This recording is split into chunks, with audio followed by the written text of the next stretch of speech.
Want to bet? You can do it at Sports Interaction. It's Canada's sportsbook. It's football season. World Series just wrapped up. My favorite. Yeah, Steve, who knows so much about football. World Series did just wrap up, but we do have a lot of puck and a lot of NBA. You can bet pregame, you can bet live and play, or on one of the many prop bets made for Canadians by Canadians. Sports Interaction makes it easy to deposit, play, and cash out. So join now to see all that betting has to offer. Head to sportsinteraction.com/SDPN. That's sportsinteraction.com/SDPN. You were faster. Thank you for doing that, because he would have messed it up. I wouldn't have. I know the read. You know what you forgot? Ontario only, 19 plus. Please play responsibly. You guys both made fun of me.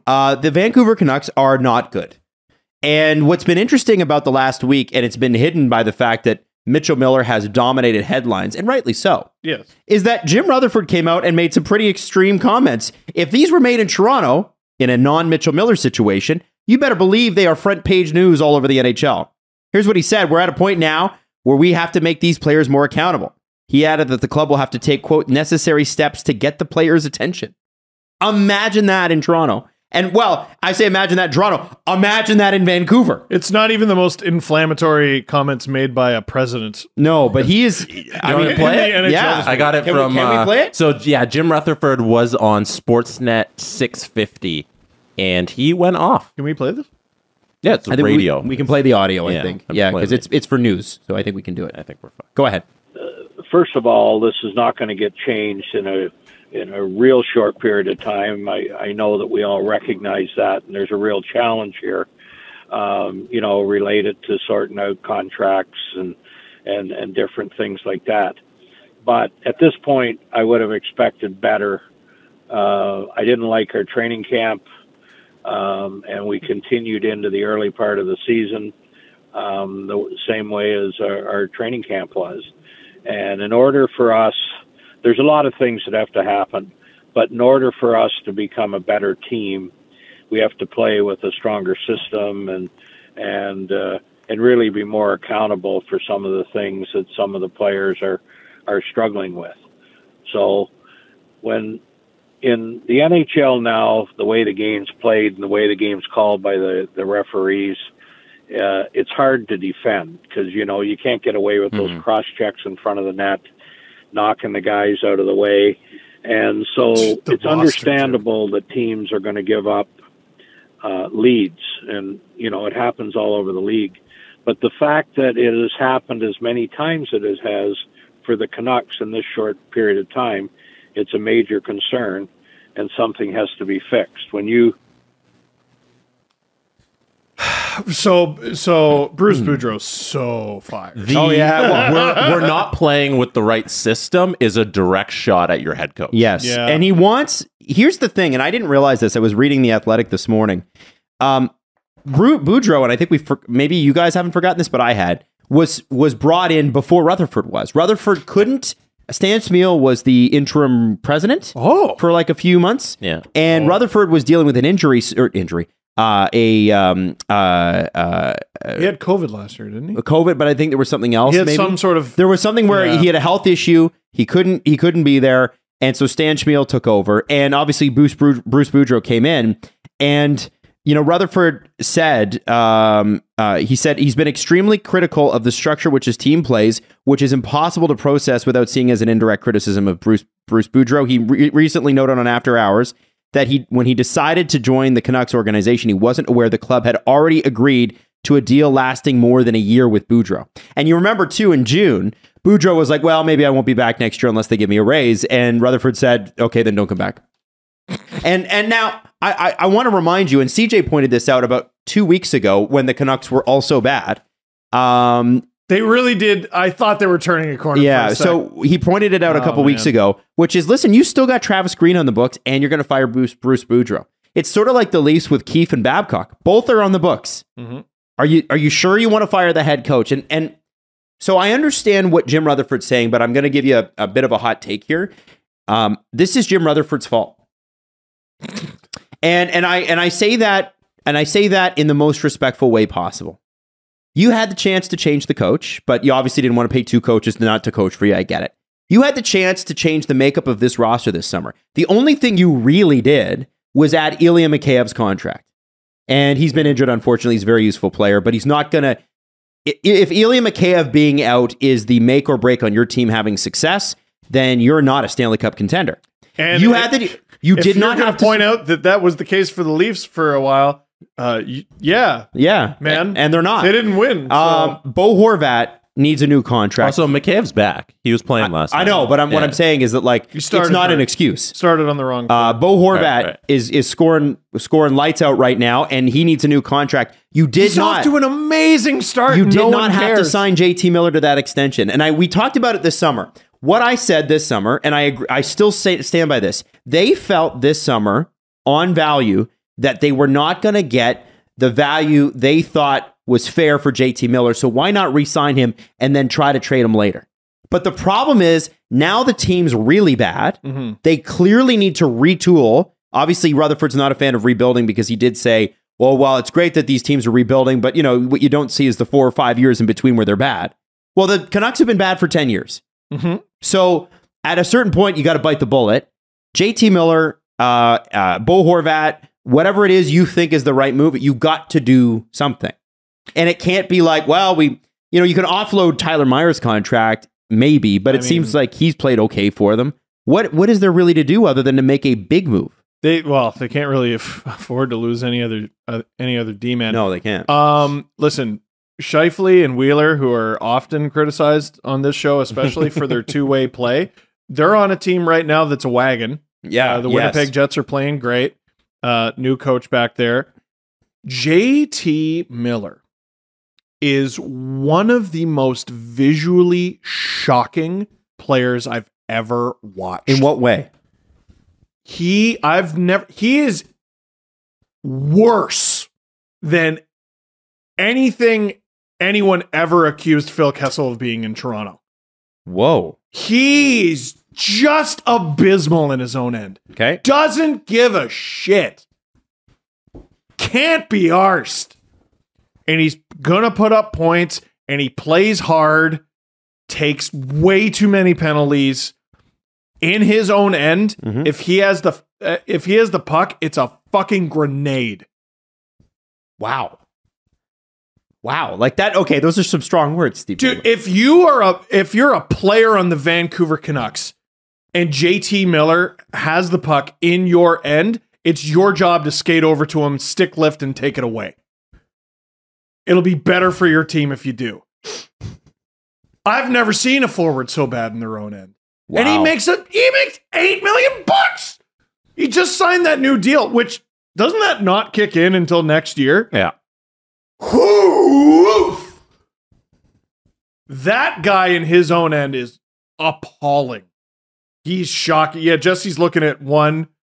That's him in overtime. He's not allowed to play in overtime. He's not. He does. He really doesn't try. He doesn't. He tries at one end of the ice, and once the puck leaves the zone, he's just. You didn't have to go back that far. Go look at Kirby Doc's goal look up Kirby Doc's goal in the.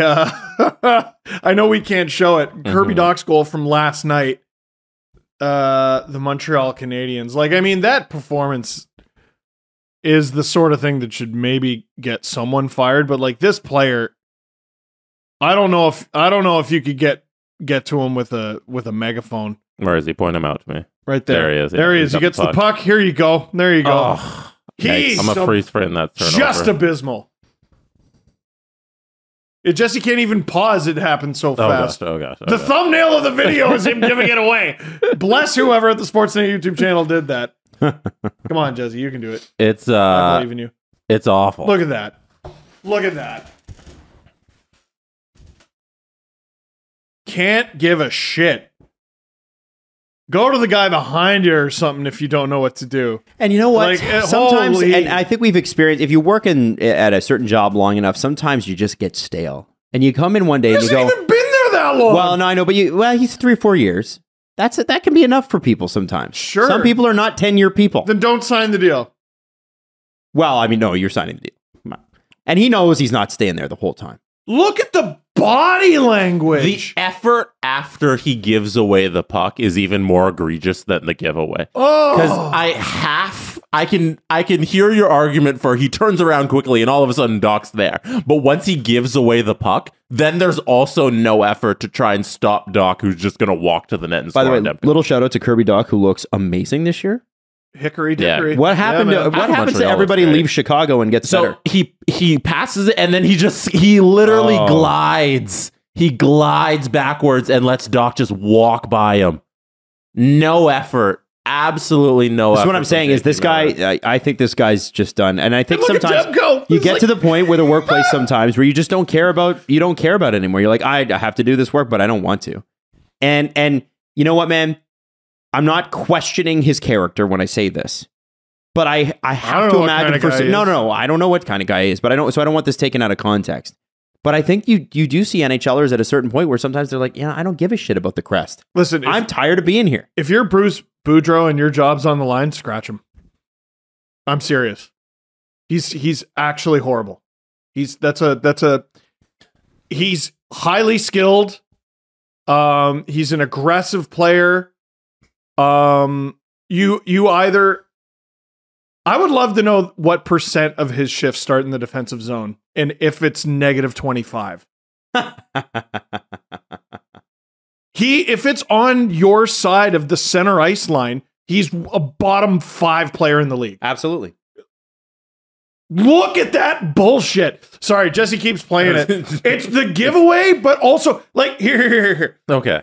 So show when Doc blows by him. Yeah. So here he is. JT Miller's passing the puck. Doc comes. R1s him. Gives it away. Takes the puck. Poke check. And look at him. He's standing completely upright. Yeah. He makes no effort to turn around and try and stop Doc, who just stole the puck from him, and Doc scores. It is one of the worst defensive efforts I've seen in a long time. I don't know what you guys are talking about. That was great. Dude. It's great. There's a guy. Listen, sometimes it's over. Sometimes in a bad relationship, and you guys have broken up with people, except for Steve, who's never broken up with anyone in his whole life. That's not true. Yeah, but they gave him the contract 4 months ago. I get it. People get married all the time, get divorced. You're looking at one. It happens. And what I'm telling you is that it is time to move on. So, to your point, are we blaming Jim Rutherford for giving him that contract? This is his fault. I am blaming Jim Rutherford for not. GM. Well, yeah, okay, that's true. That's true. But if Jim wants to put himself out in front of the public, we know that Patrick Alvin has to walk over to Jim Rutherford's office and go, Jim, you cool with this trade? Just check it. Okay, cool. Sign off on it. Yeah, guys, I am telling you right now that management group are at fault for this. They made 0 changes this summer. They didn't change the coaching. They didn't change the style. They didn't change the accountability in the room. And they did not change the personnel. Guys, this was a bad team last year. What else do you need to know? And maybe they needed to know. Maybe they needed to find out. Maybe they did need to fuck around and find out, because sometimes you just do. I still don't think they should be this bad, although their decor is such I have a theory. To hurt. I do have a theory. Mm-hmm. Okay. So what do we know about Connor Bedard's really good? Yeah, he is. What do we know about the previous group in Vancouver? What do we know? What do we know? What do we know about Jim Benning and the group that nice head of hair? You don't think he did have? No. Tell me. What do we know? What do we know? Nice head of hair. Okay, that's good. Start there. Yeah. He basically was a puppet for the owners, the Aquilinis. If you're Jim Rutherford and you've dealt with difficult owners before, remember, he was the president of the Carolina Hurricanes when the son was suing the father. Yeah. You want to talk about difficult billionaires? Jim Rutherford's seen that. And sometimes you got to let people step in it. And I wonder if there wasn't a conversation this summer. Jim goes, you know what, Francesco, we need to change A, B, and C. And Francesco's like, I don't know. Those look pretty good to me. He goes, you know what? Why don't we try it your way? Better to try it his way first and go, not seeing the results. Would you like me to do something about that now? He's 74. What does he care? Jim Rutherford has fuck you money, man. He doesn't need 74? Yeah. He's old. Wow. He's made millions and millions and millions of dollars. He's older than Ric Flair. Yeah. Woo! Younger than Lou Lamoriello. Well, that's not surprising. Oh, no way. Most of the world is younger than Lou. Lamoriello's almost 80. Yeah. Yeah, man. Anyway, sorry. So all of that is about the team. I think first thing you can do to improve the culture is get rid of that guy. Right. But what I'm saying Get rid of JT is Miller. this Jim Rutherford letting Francisco Aquilini step in it? What gives me pause is, and we've seen a few of these over the last week, is press conferences that make no sense. Okay. Whenever someone has a press conference that makes no sense, I think it's because they're talking around the parameters they've been given. He can't tell the whole truth. He can't really give his true feelings. So you thought Rutherford's comments made no sense? Well, or they didn't say the whole truth? They sort of pointed to everything, though. Oh, this is a problem, and that's a problem. Because everything is a problem. This team's garbage. Yeah, but when everything's a problem, doesn't it go all the way to the top? This is what I'm saying, because Jim Rutherford won a cup in Carolina. Did he win the cup in Pittsburgh too? No, he won 2. He won 2 cups. Yeah, this guy knows what he's doing. Yeah. So I find myself going, oh, well, this is Jim Rutherford's fault. He kept the team the same. And then I'm like, wait a second. This guy's smart. He didn't keep this team the same for no reason. Right. I don't know. It's the best theory we have. It doesn't, listen, Jesse, you're NHL 23 GMing the Vancouver Canucks. Yeah. And you haven't played a game this season. Are you keeping the roster the same? So I understand from their perspective in that they sat there in June, July, and they looked at the roster and they said, there's a lot of good pieces here. Let's run it back and see what we got. And then they got to training camp, they started the regular season, and they said, okay, we've seen what we got, and it's not good. So, but I understand the decision in June, looking at that roster on paper and saying, hey, let's not tear it down. Let's wait and see. And then it's just gone much worse than anybody could have ever anticipated. You can't, I don't care what you think about Bruce Boudreau, you can't give this group another coach. No. It's at this point, we've evaluated now. It's the players. It's the group of individuals. It's not the people who are trying to get them motivated and get them ready to play hockey. You ride Boudreau until the end of the season, unless you have an opportunity to grab someone like a Trotz. But other than that, tell me why you couldn't grab Trotz. Oh, if he doesn't want to. Okay, well, maybe he doesn't want to. I still, like, even if Barry Trotz wants it, it's not on the coach.